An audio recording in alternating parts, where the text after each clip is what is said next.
And welcome back to Hannity. So Donald Trump, while campaigning yesterday in North Carolina, he reached out to African-American voters and unveiled what he called a, quote, New Deal for Black America. Let's take a look. Here is the promise I make to you. Whether you vote for me or not, I will be your greatest champion. I will also pursue financial reforms to make it easier for young African Americans to get credit to pursue their dreams in business and create jobs in their communities. We will also encourage small business creation by allowing social welfare workers to convert poverty assistance into repayable but forgivable microloans. Everywhere I go in this country, all I see is untapped potential waiting to be set free. And maybe the greatest of that potential is in the African American communities. There's so much potential. Here now with reaction, former 2016 GOP presidential candidate Dr. Ben Carson and Trump campaign advisor, senior advisor A.J. Delgado. All right, Dr. Carson, three big promises: safe communities, great education, high-paying jobs. If you look at the numbers and break down issues economically in the black community, they have been disproportionately impacted by violence, by a bad educational system, and the lack of economic opportunity. So this, to me, seems to be, must be a long-standing promise that Republicans should be making every year, not just campaign years. Yeah, well, better late than never.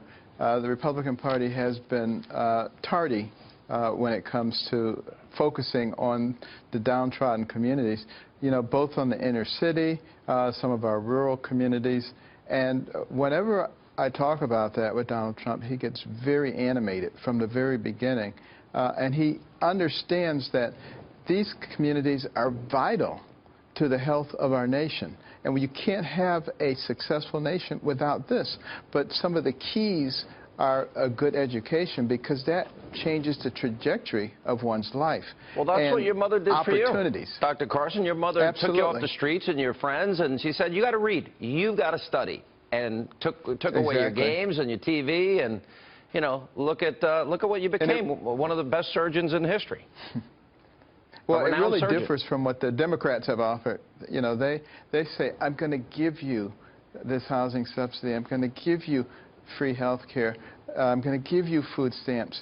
And, you know, that's not particularly helpful. What you want to do is provide the pathway, the good mechanism, so that people can climb out of a state of dependency. And, you know, I've heard some people criticize Donald Trump and say, oh, well, he thinks that all blacks live in the ghetto and are poor. No, he doesn't believe that at all. Of course he knows better than that. But he is concentrating on the area of weakness, an area that we need to strengthen, because we only have 330 million people.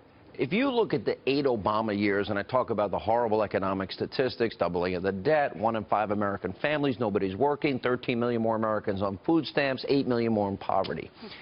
Blacks, Hispanics have been disproportionately negatively impacted by liberal policies, but every 4 years.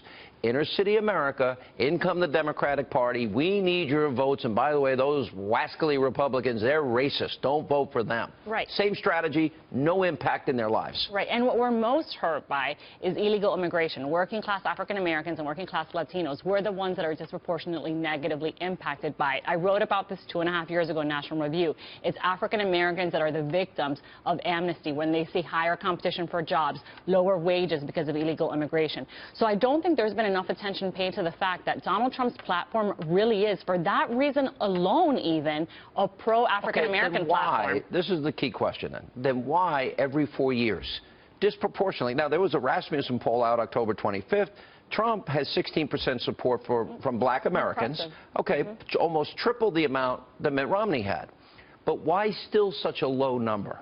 In other words, Democrats seem to have a lock, a monopoly on these demographic groups. Why? Because of the media noise. They refuse to acknowledge something as simple as, listen, your communities, you need jobs, you need less competition, you need higher wages.